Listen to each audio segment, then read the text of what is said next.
When we think of planets controlled by the Imperium of Man, we instantly think of planets full of massive hive cities surrounded by toxic wastelands, or fortress worlds with orbital defense systems and trillions of soldiers marching through hive complexes. And although these planets do exist, and they're what makes the Imperium so badass, there are also countless planets that are seldom talked about, but are crucial to facilitating the massive war machine that is the Imperial War Complex. The most crucial of all the resources required to maintain the incalculable number of human soldiers is food. Entire planets must be dedicated to the sole purpose of cultivating produce to feed the armies of the Emperor. These planets are known as Agri worlds. And with that said, I want to welcome you guys back to another 40 Facts about the 40K universe. I am your host, Gersh1, and today we're going to be talking about Agri worlds. If you guys are new to the channel, we post Warhammer 40K lore videos every single day. We try to combine the lore with the hobby, which means that at the end of this video, I'm going to be showing you guys how to create some cool pieces of terrain that give off that Agri world vibe. So stay tuned to the end of the video so you can get that. If you guys have suggestions or questions about the 40K universe, just comment down in the comment section below. I'll either try to answer them there or create a video for you guys. And if you guys enjoy our content, consider hitting the like button, sharing with your friends, and thanking our Patreons. If you guys want to support us, the link is in the description for Patreon. But with that said, let's get into 40 facts on Agri worlds. When the Imperium of Man conquers a planet, it is the duty of the Adeptus Administratum to classify that planet for its intended use. An Agri world is a planet where everything is devoted to one singular purpose, feeding humanity. These planets are almost always dominated by some planetoid artificial aspect that enhances the desired climate, native livestock, or other natural factors of the world. This can take the form of a massive hydroponic lake, floating fields suspended in hollowed-out planetoids, or algae vats buried deep within the irradiated mountains. Each one of these, although different in the products that they yield, is a vital food source for the billions upon billions of Imperial citizens across the galaxy. Even the slightest crop failure or livestock plague can doom other worlds to horrific starvation or the collapse of an Imperial warfront, thus making this often overlooked effort vital for humanity's survival. Though Agri worlds are each devoted to growing and gathering foodstuff for the ravenous Imperium, each is unique in the way that it goes about doing this, as well as the actual items it produces and exports. Many rely on staples, as these are relatively easy to grow, store, manipulate, and process into a variety of forms for human consumption across the galaxy. Some lucky Agri worlds concentrate on rarer items and delicacies that could only be produced on that planet. It is the food bound for the tables of the connected and the powerful of the Imperium. And because of this bounty that they produce, agrarian workforces on these planets often are very proud of what they can produce. They develop such devotion to their produce that new religious sects can spring up. These Imperial farmers toil away knowing that their hard work is necessary for the grander design.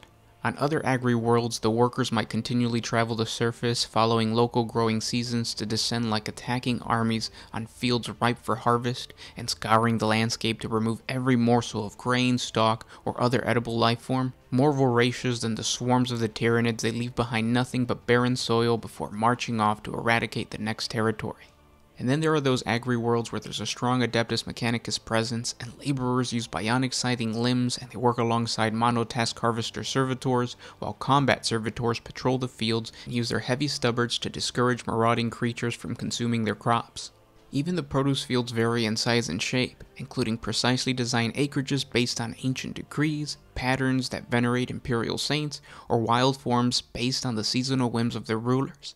Some fields are not on the land at all, such as plankton farms that reap the oceans or underground fungi caverns. Other Agri worlds instead specialize in livestock, from the ubiquitous groks to the unique native beasts that cannot thrive anywhere else. Like the flora, these don't have to be terrestrial, and could include gargantuan sea beasts larger than a starship, or sky-blackening clouds of protein-rich insects. In some cases, these planets might import base fodder or cultivate hydroponic algae just to feed these fauna until the beasts are harvested.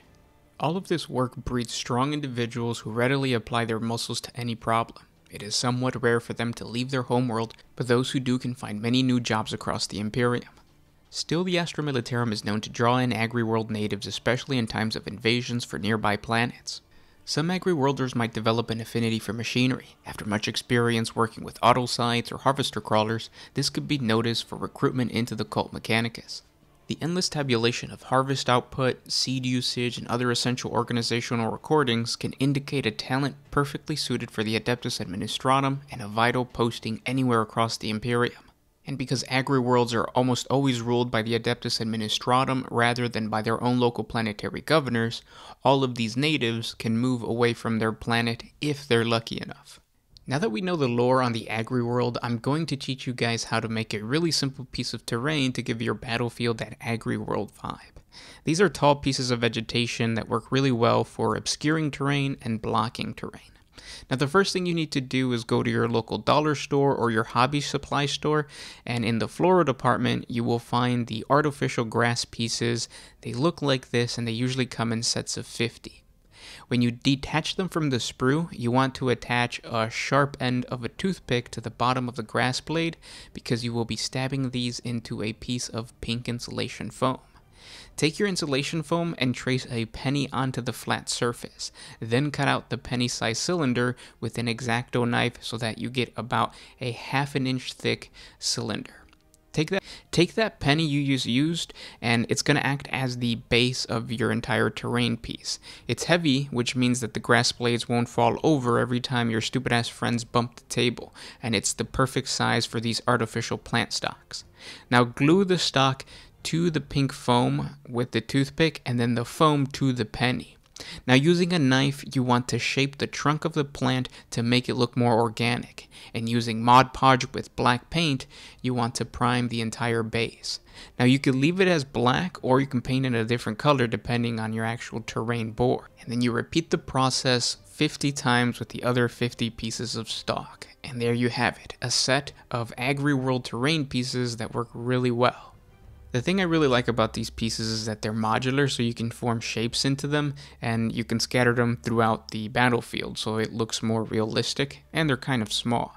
Now, you could say, like, you could add in lore and special rules, and say that the agri-world is actually, or on the agri-world, there's like corn mazes, and they're so thick and tall that your miniatures can't pass through them, so the warriors themselves have to stay within the boundaries of whatever the maze looks like, and then you basically create a zone mortalis situation, and the only way to destroy or get through these huge, giant, like tall stalks is to actually burn them down, or get like a flamer or some type of gun that will actually like cut that stuff down, or even attack the actual plants themselves. Maybe it's like Catachan, and the plants will fight back if you do decide to cut them down. But it's completely up to you and your imagination and what your group wants to do, or the person that you're playing with wants to do.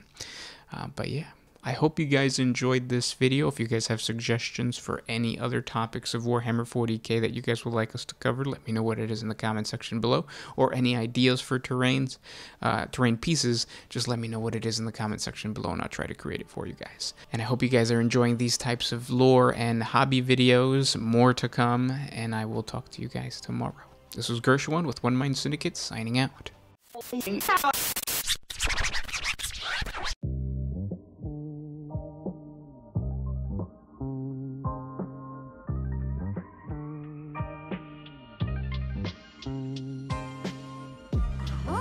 used to put my freedom first in any situation.